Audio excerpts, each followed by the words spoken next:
York. Ebro in the morning on Hot 97. Just saw this on the Washington Post. So there was a report by the Times of London that cited an anonymous official who claimed that umpires felt they were frequently not supported by the U.S. Tennis Association. So they're considering a boycott of Serena Williams. They basically don't want to participate in her matches. They're saying that y'all didn't do that. The umpire that she had issues with, Ramos, was thrown to the wolves by simply doing his job. And he was abused. I was not willing to be abused for it. I don't understand how he's been abused, though. He got abused? Okay, if you want to say he got yelled at by Serena, okay. She got punished, though. She's been fined. I'm yet to see how the WTA has not supported the chair umpire. The USTA supported Serena and said that the umpire was definitely calling things on Serena that he doesn't call on the men, or umpires haven't called on men. Well, it doesn't get called, period. It was and then there's the thing that never got called, which was you're losing the game now? Well, no. Losing a game is a rule. Your third violation, apparently. No, it is a rule. But you don't see it. You don't see it. And furthermore, the one part that we left out on this show about that is, listen, we could get into a whole debate about how Serena acted. Did she go to the sexism thing too quickly? He didn't warn her, though. After 2 strikes and the third one is you lose a game, and she's sitting there jawing with him between games, and he's kind of jawing back with her, as you could tell. At some point, as the person who's supposed to be in control, which is the point of the referee, the chair umpire, he should have said, Miss Williams, we're done discussing this. If we continue to talk about it, I'm taking 1 game from you. You have to do that. That's like giving someone a warning before you kick out a coach. You have to do that before you do something so drastic. He didn't do that, which made it all the more crazy. And I just don't understand what these chair umpires are talking about. Stop calling ridiculous things in ridiculous moments. Didn't make sense. Well, these umpires are saying that they don't have any independent means of representation, and they're employed by the governing bodies. Therefore, if talking to the media is not allowed and governing bodies are speaking out against them, then what are they supposed to do? I see that part. I see why they would say that we should be able to talk. Or have somebody that speaks on their behalf. I get that. That part makes sense regardless of how you feel about what they did. I get why you'd be like, we just have to sit here silent now. We defend him. We think he was right. I get that part. That's fine. That's fine. You should have Quote, representation. there's a lot of unhappiness in the umpiring community because no one is standing up for the officials. You guys are the officials. When are people going to understand that? When you're in charge of the rules, people come for you. Right. That's part of being in charge. Especially when you do something crazy. Like, I was sitting with my father-in-law when this happened. My father-in-law is a pretty no-nonsense guy. And so his first reaction was like, whoa, Serena, whoa. And then he said, listen, I don't love the way Serena handled herself, but as a referee, he's a lawyer, and his side, for fun, he's a referee. He's like, our job is to never inject ourselves in the result. We do not want to impact the result. You know what I'm saying? You want to do everything you can to avoid drastically affecting the result. And this chair umpire drastically affected the result. On purpose, man. Fam, Serena is bigger than tennis. They don't like it. And you could say it's because of race. You could say all of that. And it probably is true. But I don't even have to go there. They know the NFL doesn't like when somebody's bigger than the NFL. The NBA doesn't like when somebody's bigger than the NBA. Major League Baseball doesn't like when somebody's bigger than the league. Tennis doesn't like when somebody's bigger than the sport. They want to keep that in check. Hot 97 doesn't like when somebody's bigger than the logo. Trust me. Yep. Just kidding.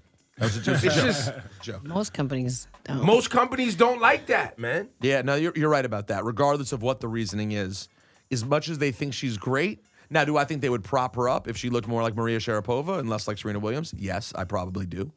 But at the same time, you're right. The fact that anyone becomes larger than the sport and they're reliant on that person. So now when she retires, they're going to be like, oh, what's next? Our ratings. They needed a new name. They needed a new face. You saw what happened when she was gone, and they're like, oh, maybe we can get Sloane Stephens to be a star now. Sloane's been pretty good, but she's not Serena. She hasn't dominated yet. No one has. And so Ramos injected himself for whatever reason, whether he was instructed to or that's just how things turned out. Maybe he didn't expect it to go that far, but they were like, you know what? We got to make it hard on Serena. But not taking anything away from Naomi because Naomi played her ass off and was beating Serena. She was probably going to lose. I don't know if she would have turned it around, but we won't ever find out. That was the unfair part. Jim Jones just teased the first Diplomats project in Dipset, 14 Dipset, years. How do you guys feel about that? Dipset, I'm hype. Let's get to the music. Here's something. He teased the track list, and it appears that Belly, I just saw Belly as the only feature on there. Yo, shout to Belly. He out here with some Interesting, amazing right? material on the way, too. Yeah, I'm a fan. Also, Hey Dirty, which is Sony Columbia Pictures, is working on a biopic on Old Dirty Bastard called The Hey Dirty. So according to the RZA, the wheels got rolling because ODB's family said that give him the thumbs up. Oh, really? Yeah. I'm glad to hear that. 'Cause that's a story. The ODB story, I don't know if it could be told properly, but man, that's a great one to tell. He was special. We always kind of, put our 2 cents in probably where it's not asked for. But Usually. like, even with like when the Tupac movie was rolling out and these things come out, we're always like, nah, it needs to be a 12-part HBO grit. You know what I'm saying? Because certain networks get it right and it has the right texture. And then other times it's kind of like, oh, that was cute. Yeah. Well, who's doing this one? Well, his family is involved, and Sony Columbia Pictures is involved. Okay.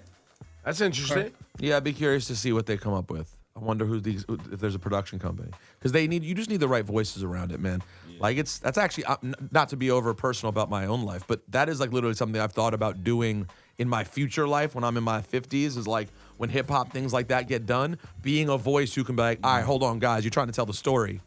Get this story right. Like there are pieces people, they don't realize that if they're not huge fans. In order to do it right, you need the RZA. The RZA does Hollywood. That's his cousin. Yeah, that's real family. He should be hands on. But you also may not want RZA to do everything.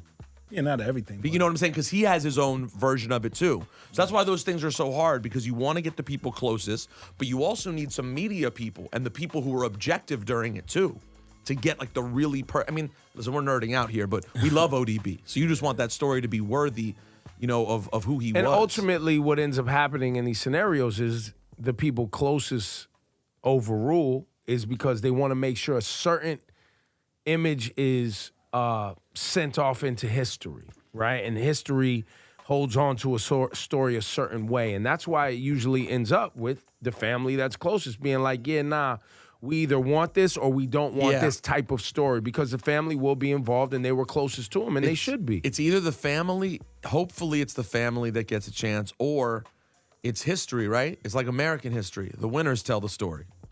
So when you see Straight Outta Compton, it's a great story. Guess what? The winners told that story. That's the Dr. Dre Ice Cube version of Straight Outta Compton. Well deserved. They're amazing. I love them. I'm not knocking them for it. But you know what I'm saying? The people who have the most power are the ones who usually get to tell the full story. Dirty's an interesting example because you have his family, you have RZA, there's different people who could tell that story, and hopefully they figure it out, because I don't want people to forget about Dirty. I would get really sad if I get to a time when you mention Dirty to someone and people are like, who? That can't happen. It's probably happening right now. Nah, that can't happen. Sometimes you might have to walk around and slap people for no reason, but that's what Dirty would have done, just randomly slap you.